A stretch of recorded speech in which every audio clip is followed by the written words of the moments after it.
Plan. Mr. Brock Hill, our Parks Director. Thank you, Mayor, members of the City Council. I appreciate your time tonight and talking about trails. As you're mostly aware or all aware, back in 2019, the city contracted with an outside agency to develop a Trails Master Plan. And since then, we've recognized the need for additional information, and that all came about by going through a NEPA process. Some of the stuff that was required by the Forest Service in their NEPA application, our Trails Master Plan didn't actually meet the needs and the requirements of that. Also, looking for grant money, we learned quickly that that Trails Master Plan was short of information and short of the detail that was required by those grant applications as well. So since 2019, staff has been working with other outside contractors, IMBA in particular, or Trail Solution, as you might hear that name. Also, they're connected. We reached out to them for additional information and to help us expand that Trails Master Plan into a document that would meet the requirements of NEPA application with the Forest Service and also for grant applications through all sorts of funding sources. This document was critical and essential to have. Thankfully, we were able to just finish it up in the nick of time to apply for the UARD grant that the city was recently awarded. And so all of the information that was integral to that application came directly from these documents that you're going to see tonight. So having said that, we've been working closely with IMBA and developing the map that you see on the screen now. This is citywide. It starts, and each color represents an area or a zone. And it starts on the south side of town at the trailhead there in Summerwood, and then continues clear around to the B. So we've basically got a master plan for all of the foothills behind you, broken out in areas so that it's easy to understand, but it also gives us the opportunity to look at those areas and work on them as time goes by. It's been very helpful for us to develop a Trails implementation plan that we're here to talk to you about tonight. And it helps you identify all of the different areas, the requirements of each of the trails, the design of each of the trails, whether it's user related, the type of trail that we're looking to build, whether it's a green/builder trail, a blue or intermediate trail, or black, which represents an expert trail. So that's what you'll see up there, broken down into all those different colors. Also, what it did is it identified the type of user that we want on the trails, and also some directionality to the trails. So some of the trails are down only, some are climbing routes, some are multi-use, some are individual user group type trails. And that was really important for us to learn that information so that we knew how to prioritize each of the individual trails. And that's what you'll find in the implementation plan. So I don't want to really get into that much detail with you. I hope that you've had a chance to look through the plan itself, become familiar with what's going on. We consider the implementation plan to be a living, breathing, working document as opposed to a fixed in time, this is what it's going to be and this is all it can be. We know that there are changes coming. We know that we have to be flexible in what those changes are, especially when we're dealing with multiple landowners and different funding organizations and ways that money will become available to us. So we really have to look at this document as being workable and adjustable and flexible over time. And I think the way that it's designed and the way that it's been put together, primarily by Todd, we have to recognize Todd. He's the brains behind this thing, but I think that that's advantageous to us over time because we can adjust and change as needs arise or as we're being dictated to by outside agencies. So if Francisco doesn't have anything to add or Todd doesn't have anything to add, then we can just turn the time over to you. We really want to hear from you. We want to, what questions you have that are of interest to you, what you need clarification on, anything that we can help you understand more about what this document is. We're not really looking for any recommendations tonight. That's not what this is about. This is just about us updating you and getting your feedback on the direction we're headed. So Todd or Francisco, anything to add? Yeah, I want to add one thing that we see us coming back to you once a year to give you an update of the changes. This is the second version, and this is it. We're very well pleased with this version of the map because of the significant amount of work that the city has done with IMBA, with the help right there of the Bountiful Trails Advisory Committee. They've been instrumental in flagging sites, in spending Fridays and Saturdays and afternoons on site with our consultant, finding the best alignments. So we do want to give the participants, the members of the committee that were able to volunteer their time in this significant amount of work. And as Brock and Todd have and will indicate, this document is supposed to be flexible. We are having discussions with Zinnia, with the U.S. Forest Service, and I think there are already changes that we need to make based on our meeting that we had with them less than 2 weeks ago. But it's just a quick update of the wonderful work that in essence, the Trails Committee advised us to have corridor planning, and we jumped on it and we got it done. So that's what I wanted to add. I think Todd has an additional comment there. Yeah, a couple things that I'd like to bring up. Number one, I'd like to share and give a little more detail on how we came up with the priorities. And so I think that's on, let's see.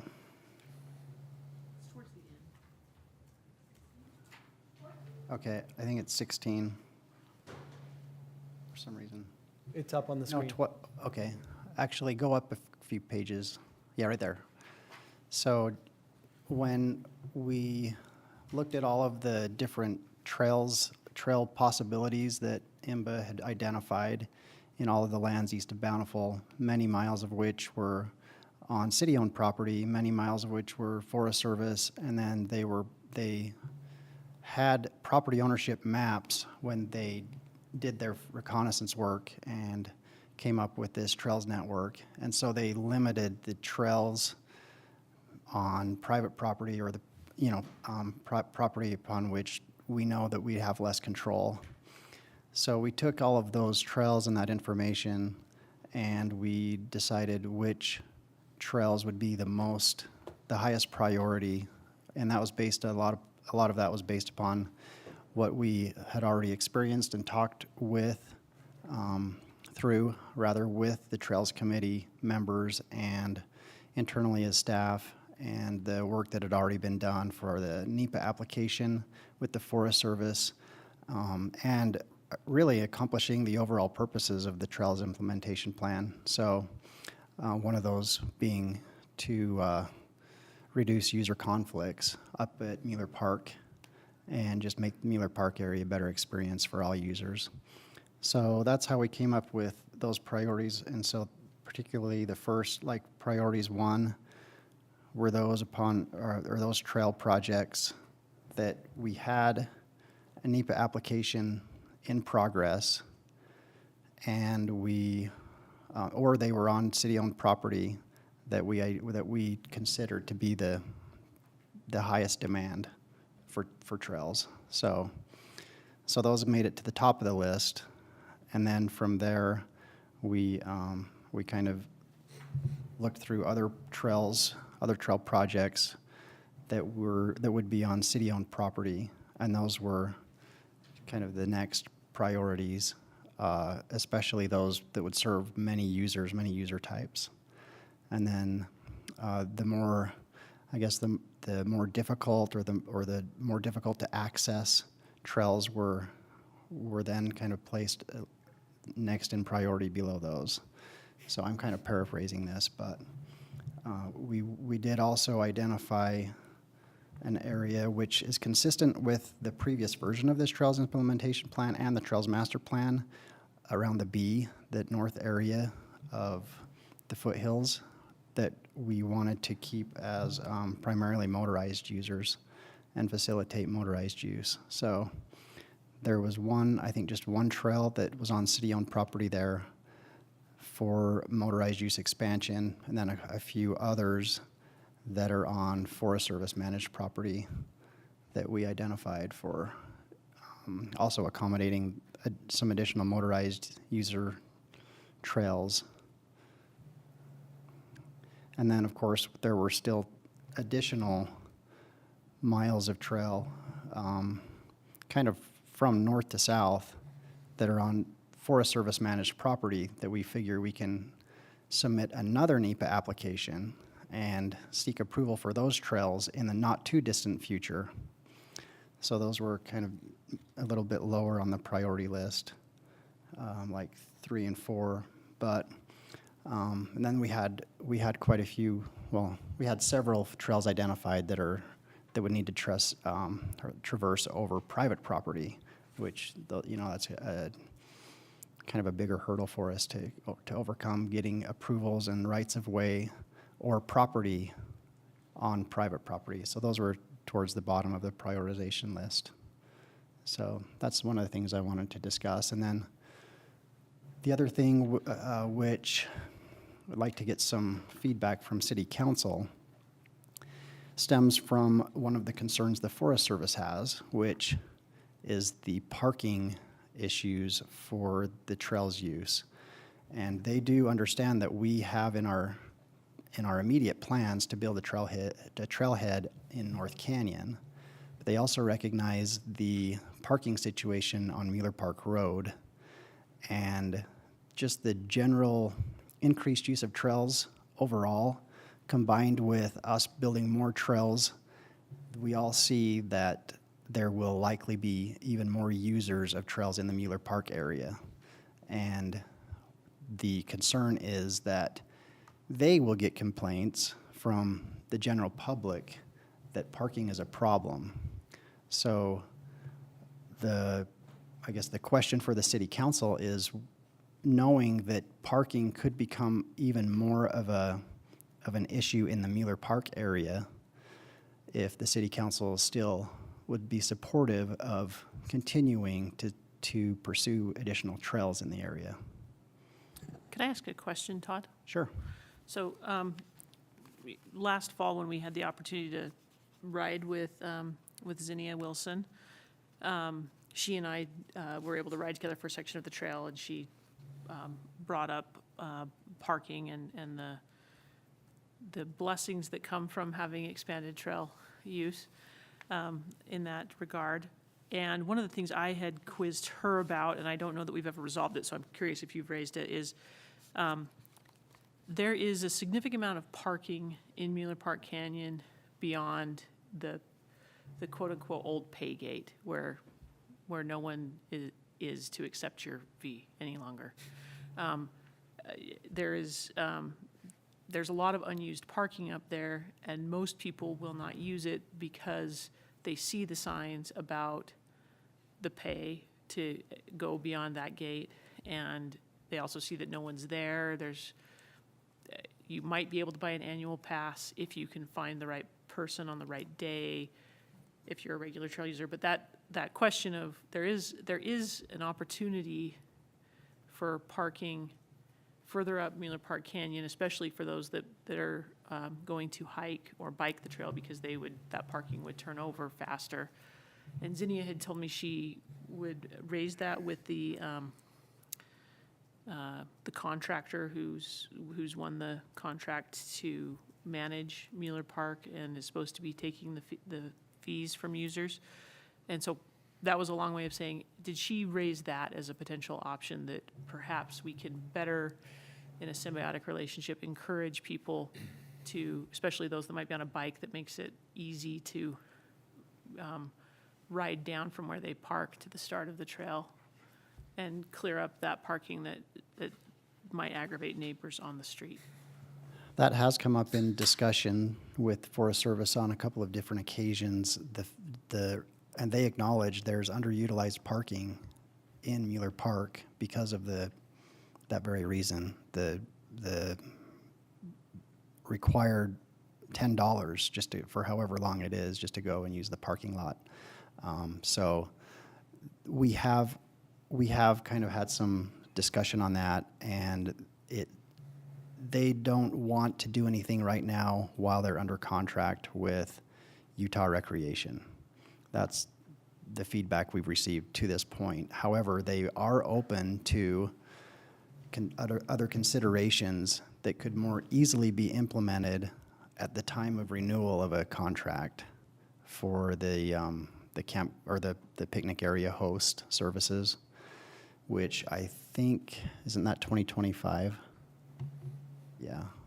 So at the end of 2024, if I remember correctly. So beginning of 2025, and they would entertain some type of negotiation and consideration for us to provide, do something, perhaps clean restrooms, and them allowing our citizens to park in their parking lots.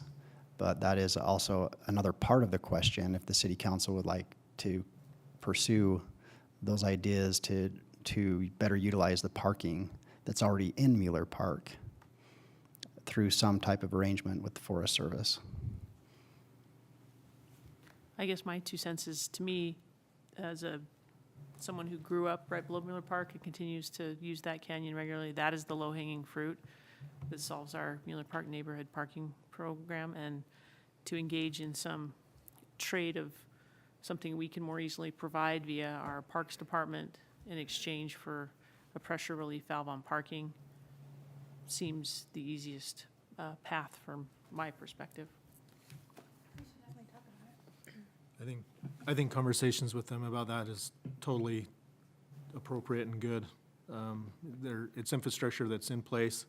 It's land that's not utilized and not easily accessible. Sounds like a great opportunity. Okay, thank you. Well, we'll turn the time over to you if you have questions that, particularly in and about the implementation plan that you have, things that you're concerned with, ideas you have, questions that we can help answer.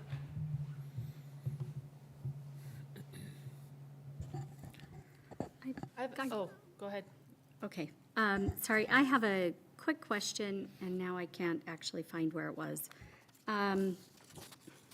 Okay, at any rate, you'll know where it is in the presentation, but one thing that is highlighted in this presentation is enhancing the experience on the dirt extension from Canyon Creek Drive. And I was just wondering if you could expound a little bit more on what that looks like, where specifically you're talking, like when the asphalt ends and the dirt road begins. What are some of the Trails Commission's thoughts on that? How do we do that? You want to answer that, Todd? Oh, sorry. From what I remember, that's a reference to the trailhead at the end of Canyon Creek Drive.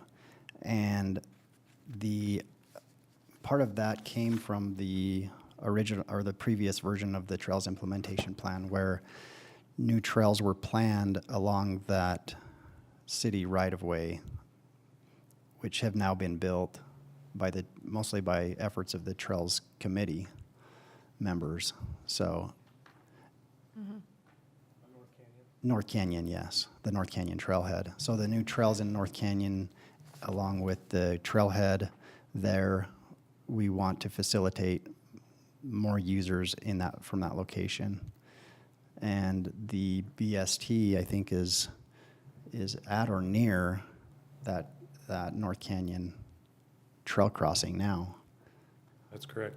The other part of that too that I think we haven't said, or that is just briefly mentioned in the implementation plan, is the long-term maintenance of these trails as they start coming online, particularly in North Canyon. We have to start dedicating some time to the maintenance of those trails too. That adds to the user experience, right? If they get out there and they experience a trail that's broke down, if it's dirty, whatever, if they're experiencing overgrowth and those kinds of things.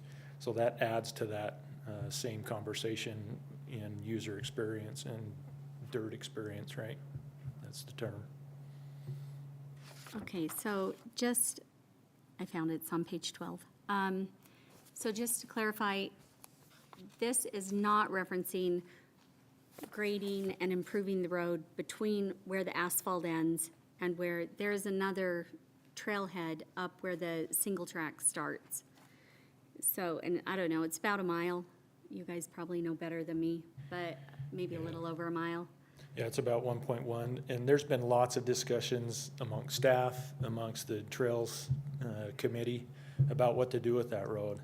And as of right now, we don't plan on improving that road to any degree, and that is on purpose, just to minimize the amount of vehicles you're gonna get up and down that road. If you improve it to the point where a Subaru or whoever else can get up there, everybody's gonna bypass what's going on and go straight to the end of the road. And that area up there isn't intended to handle that kind of traffic or handle those kinds of cars. So there's just not enough parking up there to accommodate that.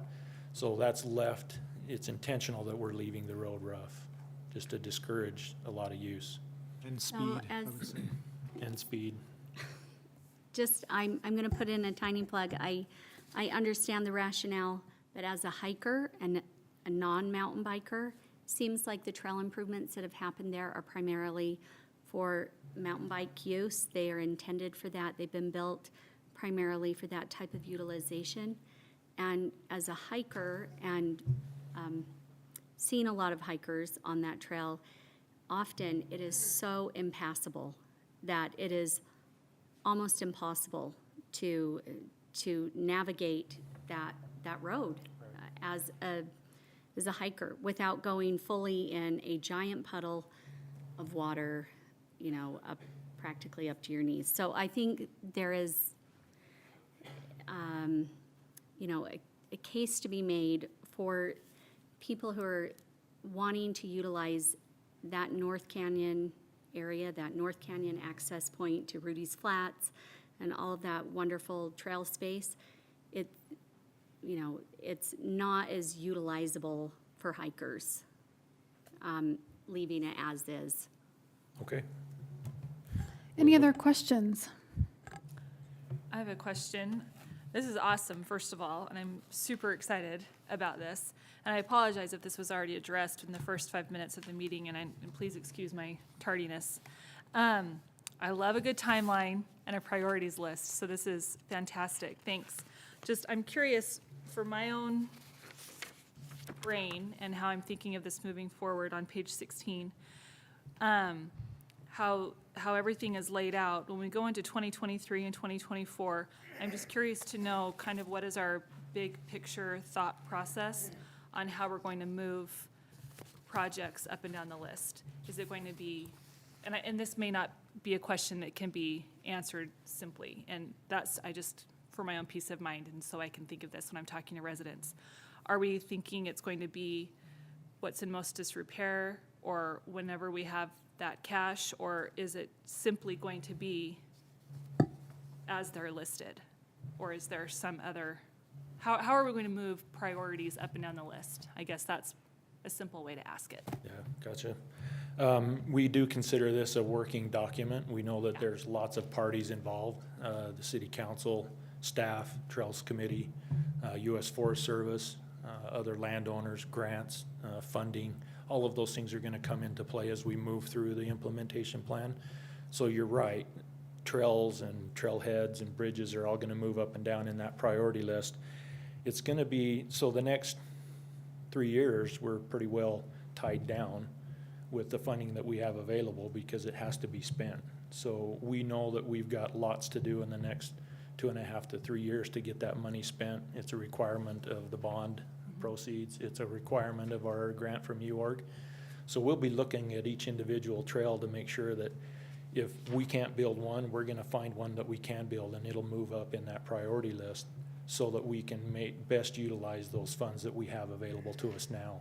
So the big one is funding, right? The other one is gonna be the Forest Service. They're the other big player in this deal. And we're hearing everything from a year to 2 years before we can even start considering building bridges. So we know the bridges are gonna move down. We'll find trails that move up. And that way we can keep moving, we can keep spending that money and meet our commitments, so. Thank you. Can I ask another question? Oh, were you about to? Kate, go ahead. I have not so much a question as just people, one point I want to make sure we recognize from prior resident concerns, and then some people I want to make sure are recognized for the contributions they made. But I don't want to step on your question if you want to go there first. Well, okay, I just have a question. One thing I love about Bountiful City and what's happened already to this point is that you've really been able to tap into a lot of user groups and constituencies to help and bring in those volunteer opportunities when they arise. And I've noticed that that's taken into account on this plan. I know that there are probably a lot of other people who would be interested in becoming engaged with this whole process. And one of the ways is to attend the meetings, obviously, that happen, the Trails Commission meetings. But I'm wondering, how could people get more involved with the volunteer opportunities, maybe tap into some of our existing known networks in the city that might not be and I know that the mountain bike community has come out in droves, and so many other communities have really shown up, but like there might be some other, how can we maximize that effort? Yeah. First, we need to recognize the Trails Committee members. They have been phenomenal in rallying those volunteers to come out and help. So to Bob Larson and Melanie Larson and Clint and all those guys that are out there on the ground. Eric Rasmussen is a big one with volunteers. So I know that they work closely with the NICA groups, that's the high school mountain bike teams.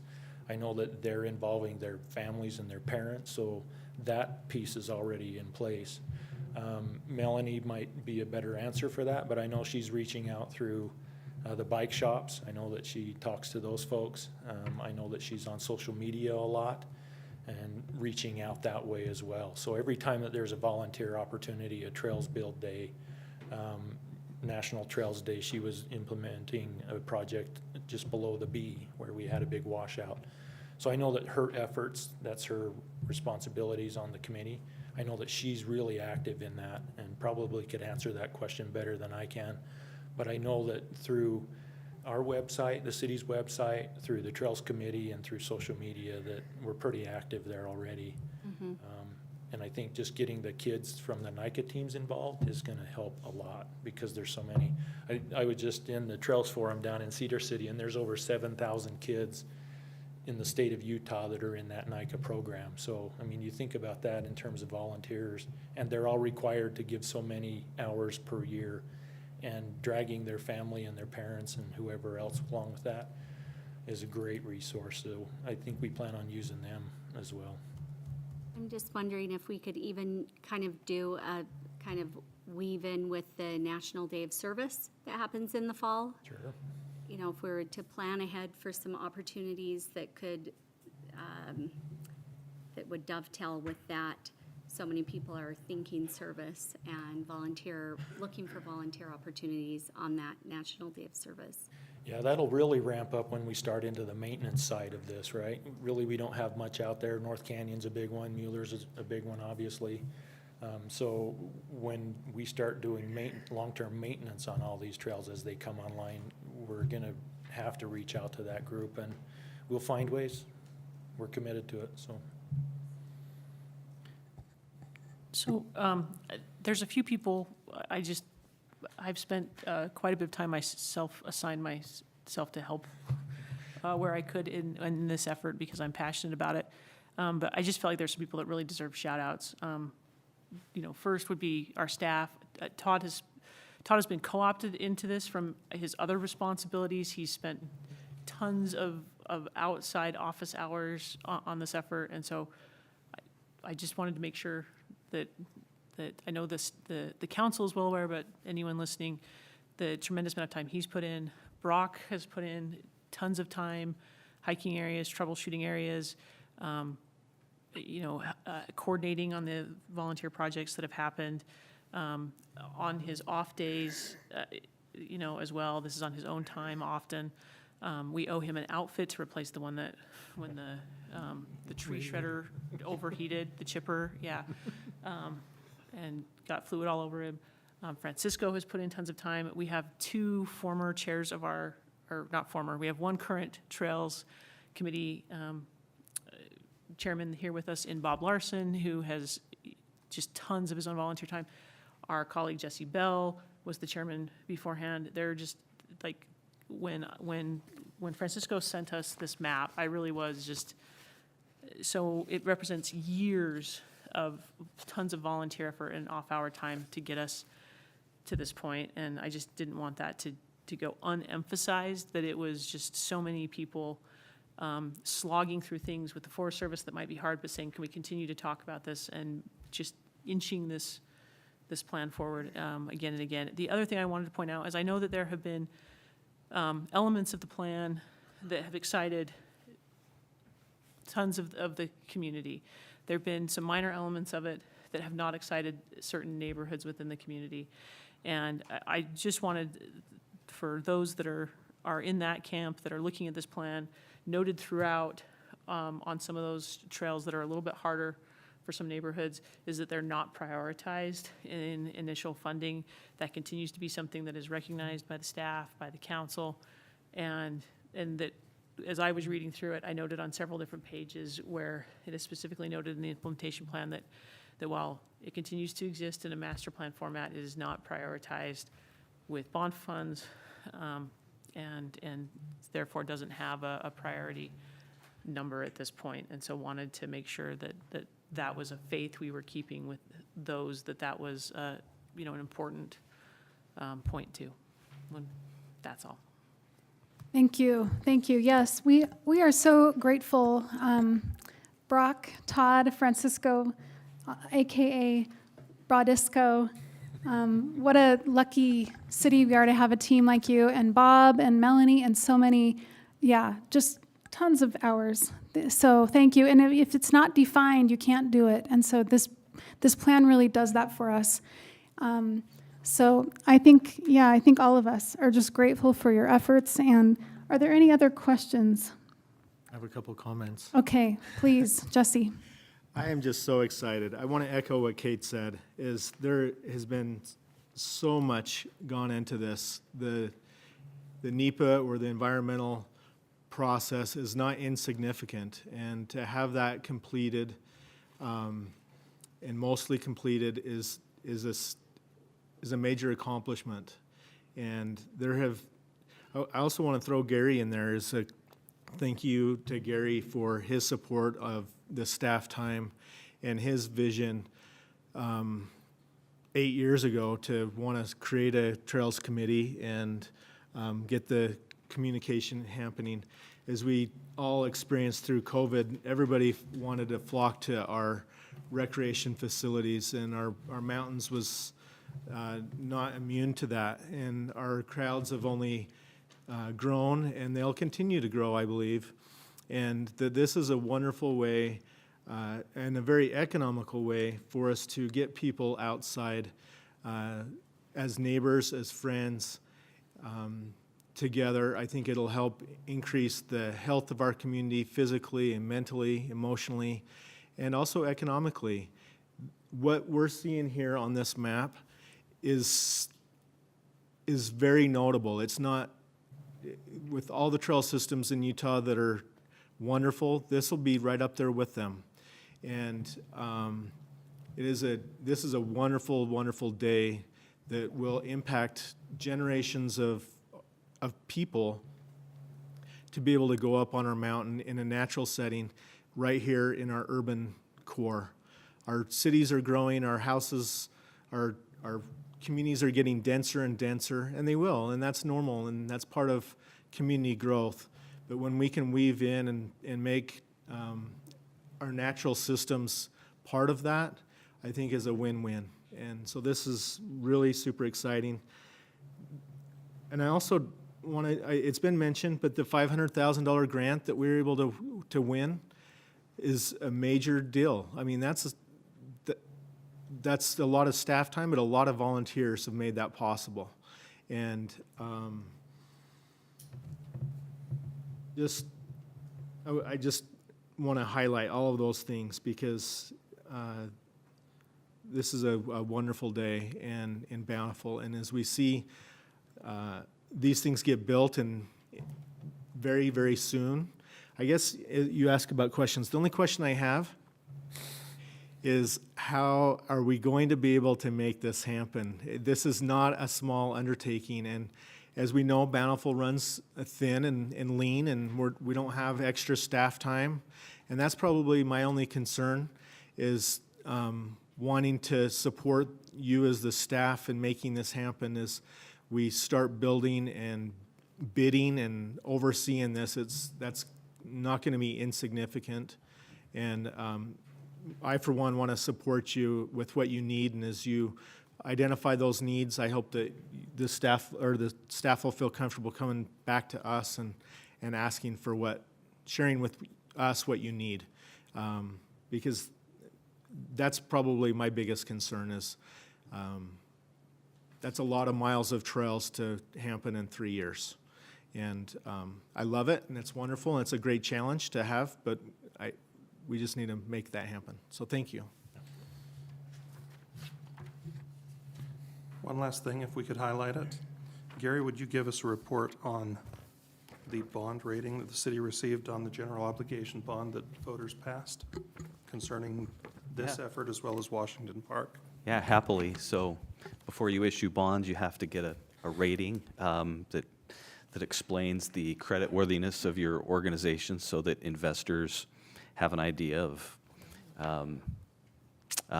how stable and how likely the bonds are to be repaid. And of course, government bonds are highly rated generally, and the higher the rating, the lower the interest rate is. And I'm very happy to report that we just received our bond rating, and through a lot of work from Tyson and Galen and great work from the council in installing policies like our fund balance policy and demonstrating that we're willing to make adjustments to our finances.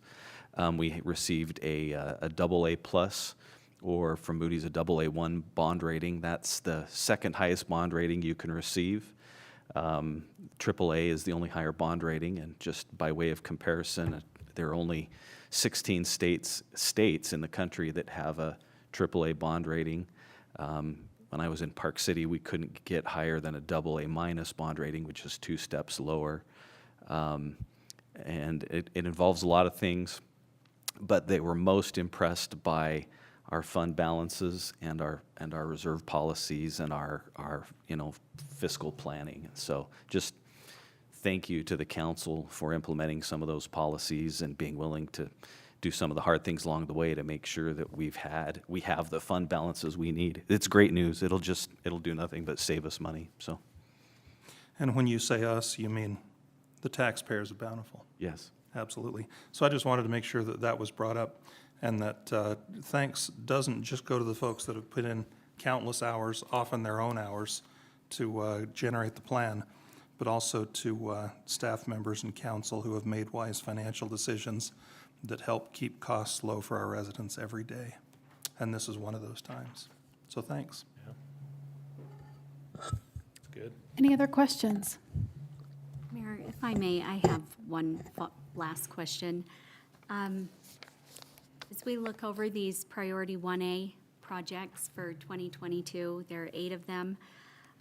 Have any of those gone out to bid? Any RFPs? And are there, like, as you look at these, are you thinking there are any known snags, or are they, maybe you already covered this, but, or do you think, yep, these are things that we don't have any known snags looking forward through October with these prioritized projects? There are a few snags. I don't think they're not manageable, though. We talked about some of those today as staff. We recognize those things going forward, and so we're prepared to make changes as those things come up. Forest Service, we're still waiting on a decision memo for our NEPA coming out of the Forest Service. We expect that in the next week or two.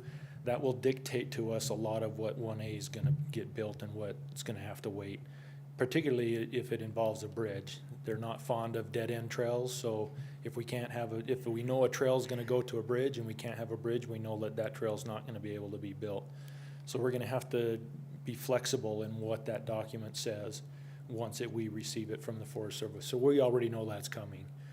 The other stuff that's already out there, Holbrook to Ward, we have Avid trails on the ground well, I don't know if they're up there today, but they have been, and they're what's called ground truthing. So we have a corridor, a flagged corridor already, and it's a trail that connects Holbrook Canyon to Ward Canyon just above the temple on city-owned property. And ground truthing means that they're out looking at the land to see what the land's gonna allow within that corridor. So we've already had a group go up and they flagged the corridor. Now they're up making sure that what they flagged actually works. Once they get that done, we know that they're gonna be boots on the ground digging trail. So we expect that to happen in the month of July. Soon to follow that, we hope Summerwood, from the Summerwood trailhead on the south end of town up to the newly built existing Bonneville Shoreline Trail will be built. That's another mile of trail. So we anticipate them to happen right away. The others, we're in holding pattern until we know what the Forest Service is gonna dictate to us, because the majority of the rest happen in Mueller Park on Forest Service lands. Okay, so that NEPA process is for all of the whole project. It's not segmented like this or that. It's the whole master plan they're looking at that involves the Forest Service property. Not the whole plan, primarily Mueller Park and south into Just, yeah, Summerwood. The other areas that we get in trouble with, not in trouble, but we need their approval on is some property right above the temple. And then once we get down into Ward and over by the B, we know that we're gonna have to do another NEPA application, which will include the remainder of what's out there. okay, so that's being segmented. Well, thank you for clarifying that, and I also just want to give a thank you to everybody. This is amazing, and 8 years ago, I didn't even know that this had been started, and I just feel super grateful, and I think all of the residents of Bountiful really are going to be in a debt of gratitude for what has been done and all the work that's gone into it, and it's going to be just amazing for generations, so thank you. Yeah, I think the other thing of note that will help answer your question further is that we've recently sent out an RFQ, which is a request for qualifications, and that gives trail building companies the opportunity to pre-qualify.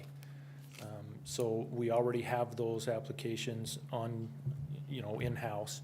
It doesn't mean that we don't have to go out to bid every time, but at least we have a select group of bidders that we can go directly to, knowing that they meet our needs, knowing that they meet our qualifications, knowing that they already meet our standards. So that request for qualifications already puts us one step ahead in that process of finding trail builders as we move through this process. So that's a big That's step great. forward. Yeah. Thank you. Any other questions? I have one, Mayor.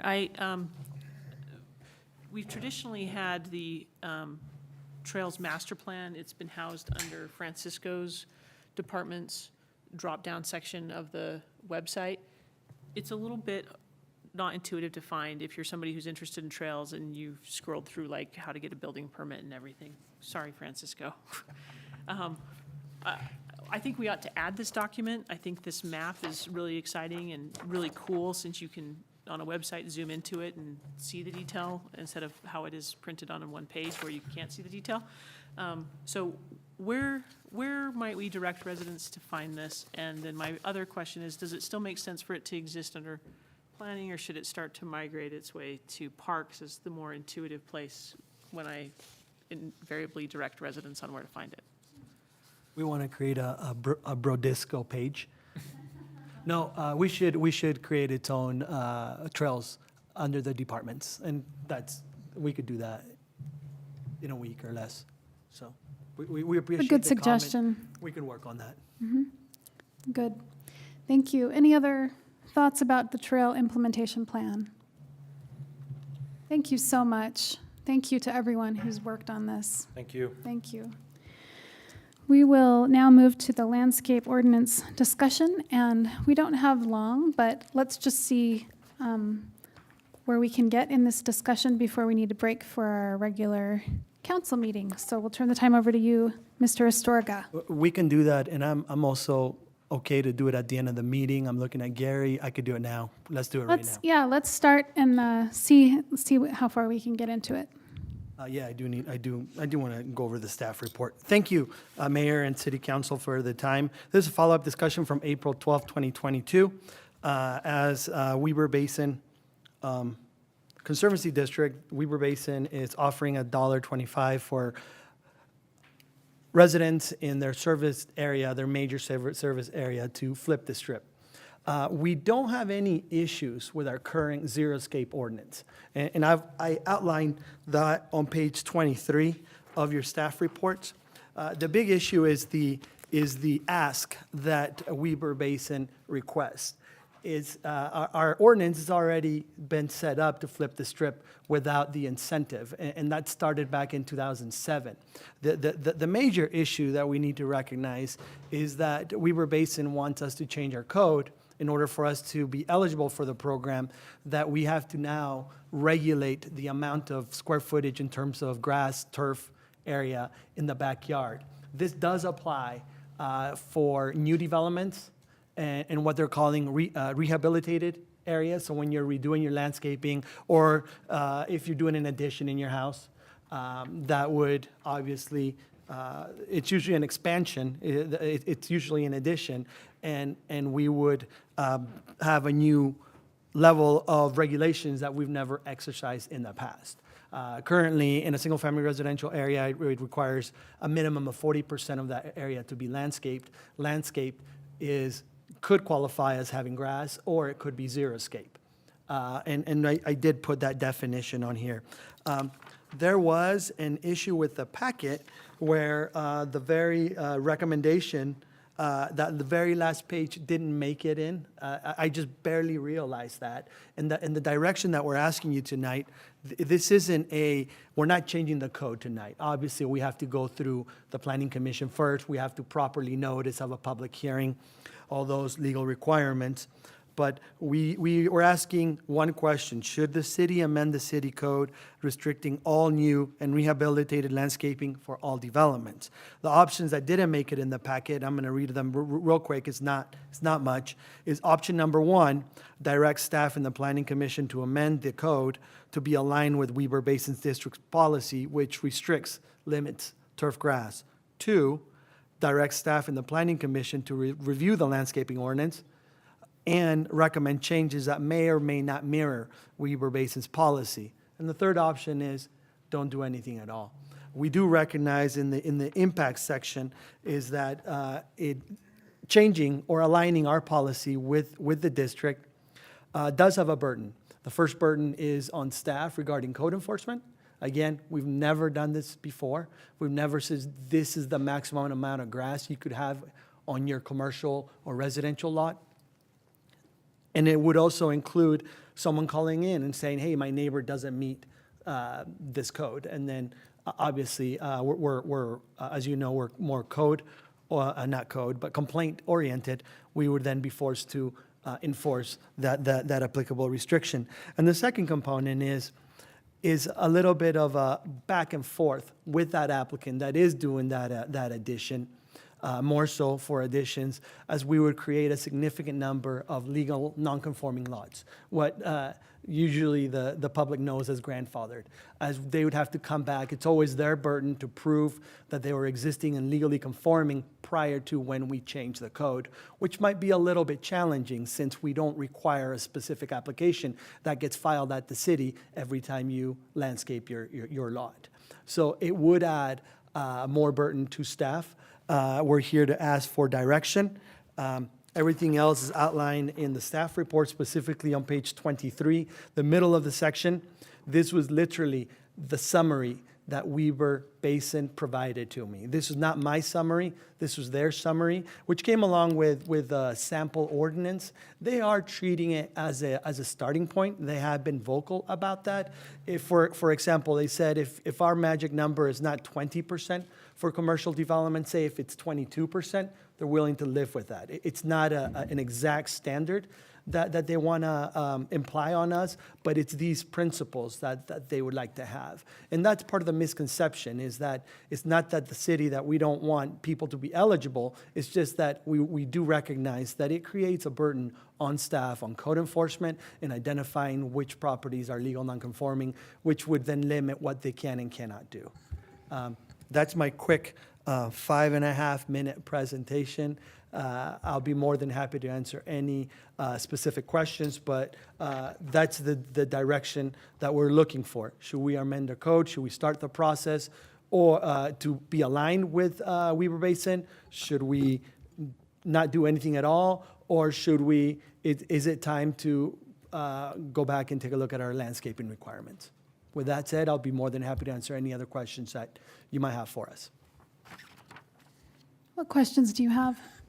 One, first of all, I'm in favor of leaving the ordinance as it is. I think we adopted a great policy early. I don't see a need to change it. The problem I see has mostly been observed through Councilmember Bradshaw's dog walking efforts. She has kept a photo log of the number of early strip flippers who are ripping out grass and replacing it with mostly non-compliant materials. So I applaud their desire to conserve, and I understand the uproar that has been generated by the stories in the media, et cetera. So I'm more concerned in helping those folks bring the already flipped strips into compliance than I am with revisiting our already existent xeriscape ordinance. Thank you. I'd like to, I think it would be interesting if we could explore the idea of changing our code so that we can meet the requirements. But I feel like maybe there are avenues we could explore where we don't have to change our code much. And so, I would like to just look at that. I mean, no matter what we have right now, currently we have front lawns and park strips that do or don't meet our code. And that's just the way our code is now too. And so I'd like to just see if with very little effort, we could make small changes that would then help us be compliant and allow residents to flip their strip. So I think it's worth those discussions just to see if we can do something minimal that could bring us within those guidelines. But of course, it's up to the council, what the council wants to direct. So what other questions or comments do you have? If I may, Mayor. I actually am in favor of the council moving forward in the direction of amending our ordinance and our code so we can be in alignment with the Weber Water Basin policy. I think it is not that different than what we require. I mean, there are some differences, but it's not that different. And if I'm just clarifying on one of the bullet points, that residents, there are some things that make this more palatable to me.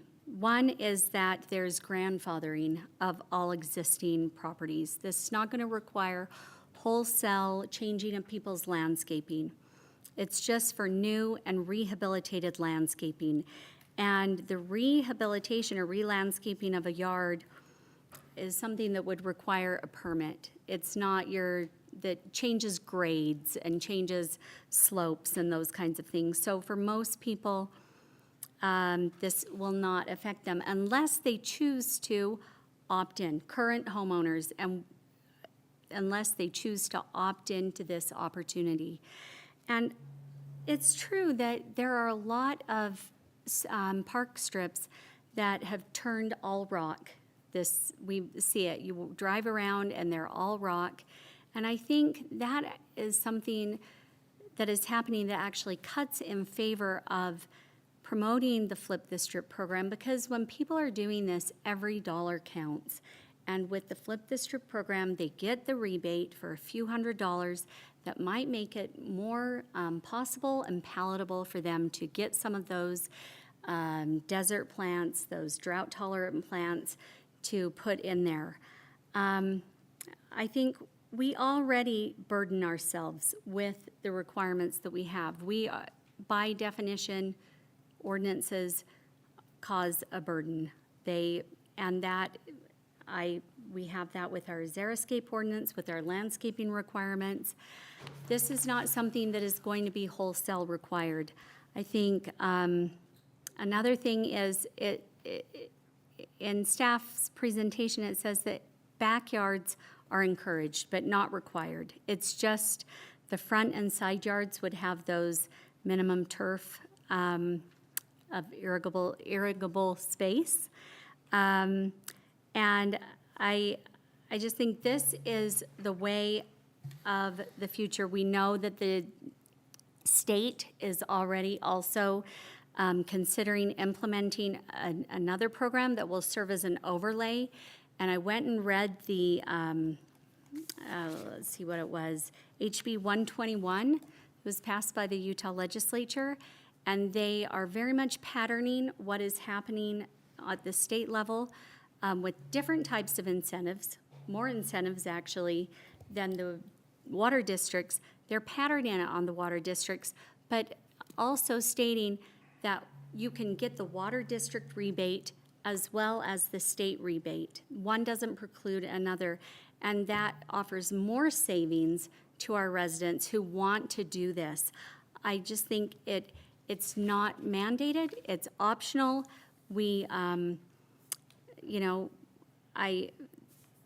It just helps move us forward, and many other cities are doing this. I think you said 11 cities, and most of the hillside cities are also doing it. We've got all of the hillside cities except for Fruit Heights. We have to, I'm sorry, we have to. It's okay. I didn't mean to, Comments.